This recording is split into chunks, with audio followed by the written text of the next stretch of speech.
Salut les riders, bienvenue dans Waves, votre émission consacrée à tout ce qui glisse les vagues et 100% finnois. Avant de commencer, n'hésite pas à lâcher un pouce bleu, à t'abonner à la chaîne YouTube Waves TV et à laisser un commentaire pour récompenser les heures de tournage et de montage. Bon visionnage.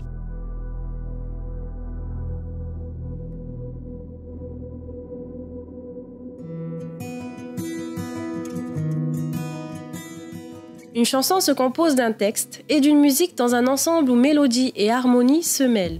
Nohor Eitemayana, chanteur à succès au Fénois, est un expert dans cet exercice. Pourtant, rien ne lui présageait un avenir dans le chant.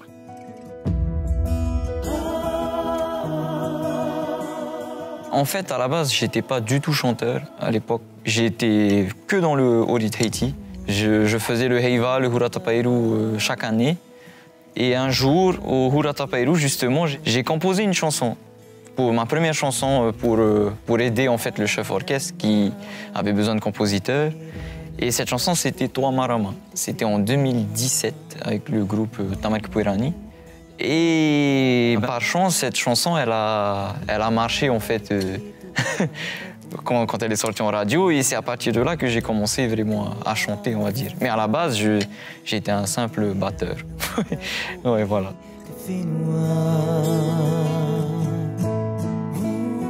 D'abord percussionniste, il a su trouver dans les abîmes de son ADN sa voix dans la chanson et la composition.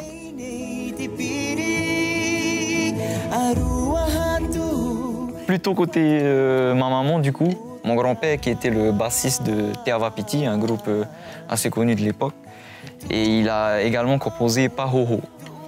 Voilà. Et c'est depuis son décès en fait que j'ai commencé à m'intéresser à ce qu'il faisait, parce qu'à l'époque de son vivant, moi j'étais pas très musique locale, voire même pas du tout. Je savais même pas que c'était un groupe connu, Teavapiti. Ouais.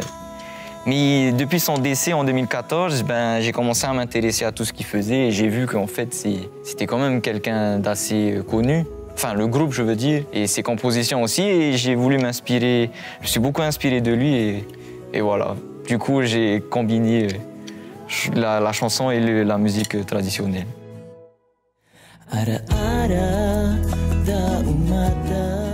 Batteur sur des pahus, ces tambours polynésiens, Nohor Ei pratique essentiellement le fa'akete lors de ses séances de Orit Haiti, le plus petit des pahus que l'on joue avec 2 baguettes. Certains disent même qu'il est le meilleur.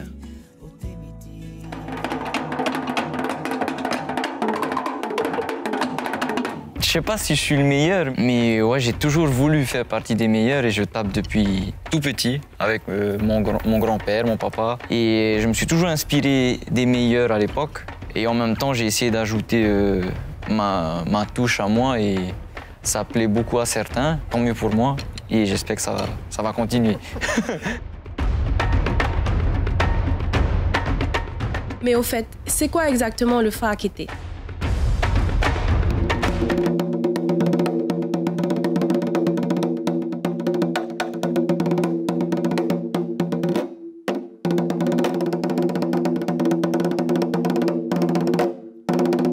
Alors, le fa'akete, c'est un genre de petit tambour traditionnel, on va dire. Moi, quand je vois ça, en fait, je vois un genre de mini-tom de batterie. Et j'ai toujours voulu être batteur. J'ai jamais été batteur de batterie et du coup, j'ai suivi mon papa qui, lui, est à fond dedans, à fond dans les percus traditionnels. Et voilà, en fait, j'essaie de... Comment dire? Ce que je sais pas faire à la batterie, je le fais au fa'akete, voilà. Enfin, le toere, on va dire que c'est le chanteur.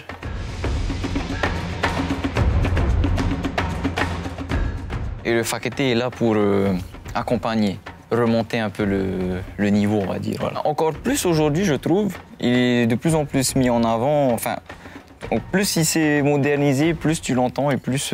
Enfin, la façon de taper aussi un peu a changé aujourd'hui. Un peu comme la danse aussi, tu vois, certains pas ont été modernisés. Pour le fa'akete, c'est un peu pareil, il y a des frappes un peu... On s'est beaucoup inspiré des batteurs de batterie. Certains n'aiment pas, n'aiment pas trop qu'on modernise, mais ouais, moi je fais partie de ces batteurs qui aiment ce côté un peu plus modernisé, qui ressemble un peu à la batterie, ouais, voilà. Si toutes les passions de Nohor Ey trouvent leurs racines dans la culture polynésienne, c'est donc tout naturellement que le musicien a également été attiré par l'océan et les vagues. Mon papa était surfeur, lui. J'ai jamais pu être comme lui parce que moi, quand j'étais petit, j'avais peur en fait des grosses vagues. Du coup, j'ai jamais vraiment progressé, mais j'allais tous les jours au surf avec lui quand j'étais petit. Puis arrivé au collège, j'ai quasiment arrêté totalement. Ouais, j'ai plus surfé du tout. Ça, je me suis lancé dans le skate. Je sais pas pourquoi. J'aime bien aussi le skate. Et puis j'ai repris le surf là récemment. Bon, allez, on va dire 1 an. Et je voulais juste reprendre une activité physique. Parce que je faisais plus de sport et depuis que j'ai repris le surf, je me demande pourquoi j'ai arrêté en fait. Genre, c'est le meilleur sport au monde en fait. En fait, c'est vraiment pour me sortir un peu de mon quotidien, le surf. Ça m'évade un peu, ça me fait faire du sport et en plus je suis avec les copains et ouais, c'est top, carrément top.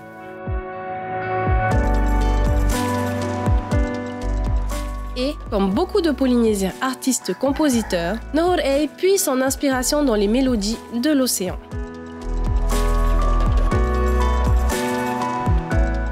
Ça m'inspire souvent, la nature en général, et le fait d'être dans l'eau, de surfer avec les poissons, même si on ne les voit pas. Les requins, par contre, on les voit souvent, mais et voilà, tu vois, être en pleine nature, faire du sport en même temps, c'est sûr que ça évoque beaucoup de choses et ça inspire souvent sur les paroles, quoi. D'ailleurs, dans une chanson, je dis bien pose-toi devant les vagues, prends ton temps, machin, et l'inspiration viendra, quoi. C'est une chanson que j'avais composée pour un concours de chant ici, et ça a été l'hymne de Nescafé Star, voilà. Depuis quelques années, Nohor Ey est au sommet de son succès et au même moment a su retrouver la cime des vagues. 2 passions qui rythment au diapason de sa vie.